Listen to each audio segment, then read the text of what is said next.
అందరికీ జై శ్రీరామ్ అండి. నేను మీ సురేష్ ఆత్మారాం మహారాజ్.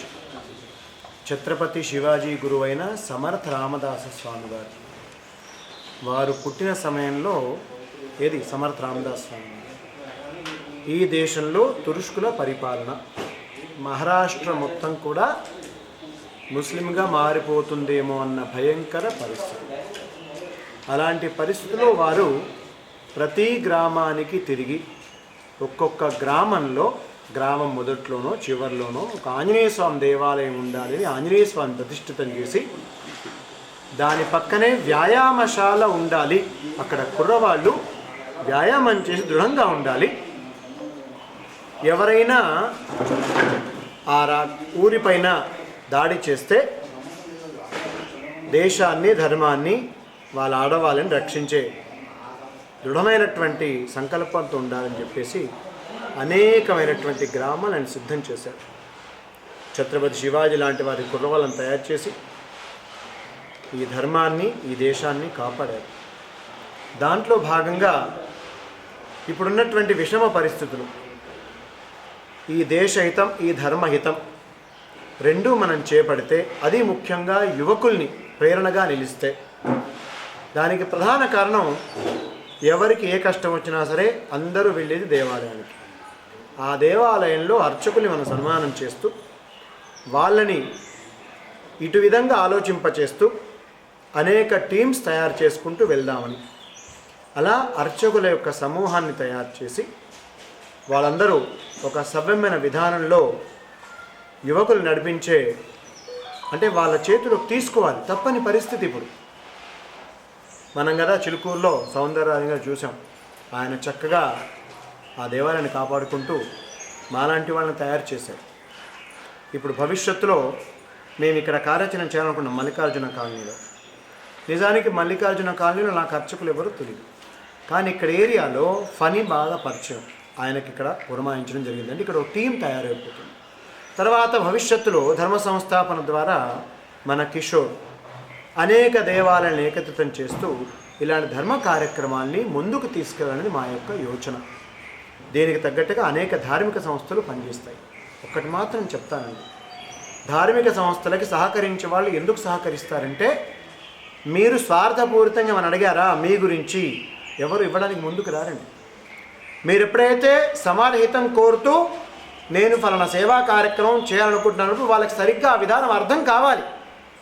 అనేక ధార్మిక సంస్థలు ఉన్నాయి, అనేక వ్యాపారం నడిపే వాళ్ళు ఉన్నారు, వాళ్ళందరూ సిద్ధంగా ఉన్నారు ధర్మం విషయంలో. అలాగే ఇక్కడ చేయడానికి పినాకిని సంస్థ ముందుకు వచ్చింది. ఇంకా అనేక కార్యక్రమాలకు వాళ్ళు ముందుకు వస్తారని నిస్సందేహంగా ఇలాంటి ధార్మిక కార్యక్రమాలతో మనం ముందుకు వెళ్దాం, సమాజాన్ని మేలుకొల్పుదాం. ఇప్పటికీ ఒకటి ప్రధానంగా చెప్తానండి, మామూలు భక్తుడు హిందూ శివుడు అంటున్నాడు, గుడికి వెళ్తాడు, తన ఖర్చు పెడతాడు. మంగళవారం ఆంజనేయ స్వామి, బుధవారం అయ్యప్ప, గురువారం దత్తాత్రేయుడు సాయిబాబా, లేదంటే శుక్రవారం అమ్మవారు, శనివారం వెంకటేశ్వర స్వామి. ఇలా తాను సంపాదించిన ప్రతి రూపాయి ఆయా గుళ్ళకిస్తూ అన్ని గుళ్ళని సమానంగా దర్శించుకుంటున్నాడు. ప్రాబ్లం వల్ల ఎవరు ఉన్నత స్థానంలో కూర్చున్నారో, నేను ఫలానా అనుకుంటున్నారో వాళ్ళతోటే ప్రాబ్లం. దీన్ని తప్పుగా అర్థం చేసుకుంటూ నేనేం చేయలేను, క్షమించాలి నన్ను. అందుకని పై స్థాయిలో ఉన్నవాళ్ళు మనకి ఇంగ్లీషులో అక్కర్లేదండి విడగొట్టడానికి, వీళ్ళు సరిపోతారేమో అనిపిస్తుంది. ఎందుకంటే ఎక్కువ మాట్లాడకూడదు, ఎందుకంటే కలిసి పనిచేద్దాం. అందుకని ఇక్కడ ఈ దేవాలయానికి వచ్చిన వాళ్ళు శైవుల, వైష్ణవులు ఎవరిని చూడాల, గానాపత్యమా శాక్త్యమా చూడాల, అందరం కలిసి ఉందాం, వాళ్ళకి సన్మానించుకుంటూ ఒక అద్భుతమైన విధానాన్ని ముందుకు తీసుకెళ్దాం. మిగతా సన్యాసి ఆశ్రమ దీక్షలు ఉన్నవాళ్ళు ఎక్కడో ఆశ్రమాల్లో ఉంటారు, కానీ దేవాలయం నర్చకులు సమాజంతో మమేకమవుతూ ఉంటాడు. సత్యనామృతం అంటాడు, గృహప్రవేశం అంటాడు, మంచి చెడుకి వాళ్ళు అడుగుతుంటారు. కాబట్టి అప్పుడప్పుడు మనం ఆ సమాజాన్ని స్వార్థం కోసం మాత్రమే కాకుండా పరోపకారం ఎలా చేయగలిగితే బాగుంటుందనేది మేము బాటం లెవెల్లో వెళ్తున్నామండి. పునాది అంటాం దీన్ని ఎక్కడ పేరు కోసమో పబ్లిసిటీ కోసమో చేయట్లా, కానీ ఇలాంటి కార్యక్రమం జరగాలి, ఈ విషయం తెలియాలి కాబట్టి మీడియా ద్వారా మాట్లాడడం జరుగుతోంది. అందరికీ శుభం జరగాలి. జై శ్రీరామ్, భారత్ మాతాకి జై. జై శ్రీరామ్, జై హనుమాన్, జై గోమాత. మనం ఈ కార్యక్రమం విచ్చేసినటువంటి ప్రతి ఒక్కరికి కూడా హృదయపూర్వక ధన్యవాదాలు తెలియజేస్తున్నాను. ఇది కొంతమందితో అయిందా, ఎక్కువ మందితో అయిందా అనేది కాకుండా ఈ మెసేజ్ని నలుగురికి కూడా చేరదీయాలి. మనం ఏంటంటే భావి తరాలకు మనం ఇవ్వాల్సిన ఆస్తులు, అంతస్తులు కాదు, మంచి ఆశీర్వచనం ఇచ్చేటువంటి పురోహితులు మనకి చాలా అవసరం. దాంతోపాటు గోమాత చాలా చాలా అవసరం. ఈ రెండు ఉంటేనే ధర్మం ముందుకు వెళ్తుంది. కాబట్టి ప్రతి ఒక్కరూ కూడా దీనిపైన కృషి చేస్తూ వెలలా కూడా ఈ యొక్క సినిమాల్లో ప్రభావం పిల్లలపైన చాలా ఎక్కువగా పడుతుందన్నమాట. దానివల్ల పురోహితులు అంటే ఎలాగైపోతుందంటే అది చెప్పలేము.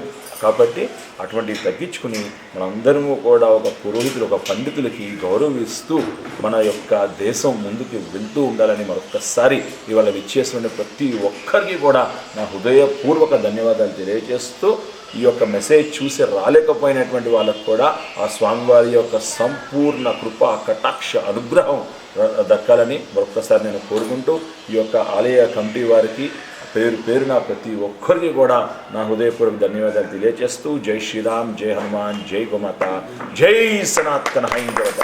గొప్ప పదవులు ఉన్నారనో లేదా రాజకీయ పరంగానో ఇతరతరనో గొప్ప స్థాయిలో ఉన్న వాళ్ళకి సన్మానం చేయడం అనేది మనం సహజంగా చూస్తూ ఉంటాం.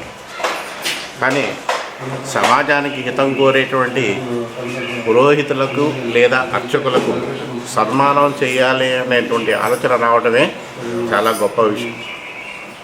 ఎందుకంటే వీరిని ఎవరూ సరిగ్గా పట్టించుకోరు.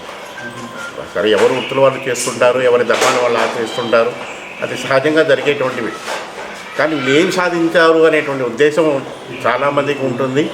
ఆలయాల్లో అర్చకులకు ఉన్నటువంటి పరిస్థితులు, ఇప్పుడున్నటువంటి పరిస్థితుల్లో యజమానులు లేదా కమిటీ వారు లేకపోతే గవర్నమెంట్ వారు ఏది చెప్తే అది నడుచుకునేటువంటి ఒక మరబొమ్మల్లాగా అర్చకులు ఉన్నారే కానీ నిజమైనటువంటి అర్చకుడిగా ఈ ఆలయంలో ఇది జరిగితేనే బాగుంటుంది అని చెప్పగలిగేటువంటి అవకాశాన్ని అర్చకుడికి లేకుండా పోయింది.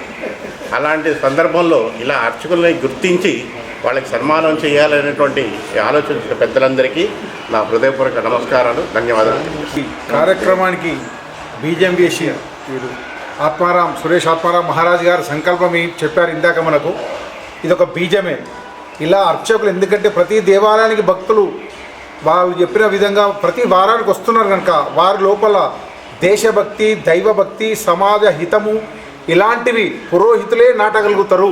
పురజనుల యొక్క హితం కోరేవారు పురోహితులు కనుక వాళ్ళు నాటగలుగుతారు. కనుక ఈ పురోహితులను మనం సన్మానించుకొని మోటివేట్ చేసినట్టయితే వాళ్ళు 10 మంది ఇంకో 100 మందికి 1000 మందికి చెప్పి మన సమాజాన్ని, దేశాన్ని, దేశ రక్షణను, మన దేశాన్ని ఎలా కాపాడుకోవాలి ఇలాంటి వాళ్ళని అందరినీ తయారు చేస్తారన్న ఉద్దేశం కొద్దీ ఆత్మారాం మహారాజ్ గారు, పనిగారు వారధి ద్వారా పినాకిల్ సంస్థ దానికి సహకరించి ఈరోజు ఈ కార్యక్రమం నిర్వహించడం జరిగింది. అనుకున్న సంఖ్య లేకపోయినప్పటికీ ఇదొక బీజమే మాత్రం. ఈ బీజము ఒక చెట్టై, ఒక వృక్షమై, మహావృక్షమై ఇలా కొనసాగి ముందుకెళ్ళాలని మనస్ఫూర్తిగా కోరుకుంటున్నా. వారందరికీ కూడా భగవంతుని ఆశీస్సులు మనందరికి కూడా ఎల్లప్పుడూ ఉంటాయని చెప్పి, జై శ్రీరామ్, జై జై శ్రీరామ్, భారత్ మాతాకి జై. మేము ఎందుకంటే 20 సంవత్సరాలు ఆర్మీలో బ్లాక్ కార్డ్ కమాండోగా పనిచేసి వచ్చిన ఆ బొబ్బిలిపుల్లి ఎన్టీఆర్ అంటే అక్కడ కాదు, ఇక్కడి కుళ్ళు కృతంత్రాలను తీసేయాల్సిన అవసరం ఉన్నది. ఇప్పుడు ఇక్కడ సాఫ్ సఫాయి చేయాలి అంటే అందరి లోపల భక్తి, దేశభక్తి ఇవన్నీ బోధించవలసిన అవసరం ఎంతైనా ఉన్నదని గ్రహించాము. కనుక అందరితో పాటు కలిసి సమాజ హితం కోరుతూ ముందుకు తీసుకెళ్తున్నాం. సుదీప్ గారు, పనిరాజు గారు ఎక్కడ పోయినా సత్సంగాలల్లో పిల్లలకు మోటివేషన్ చేస్తూ, దేశభక్తి బోధిస్తూ, మన ధర్మాచరణ ఏంది, మన జుట్టు బొట్టు కట్టు ఏంది, హైందవ ధర్మం ఏంది, దేశం ఏంది, ఇలాంటివి బోధించుకుంటూ ముందుకెళ్తున్నాం.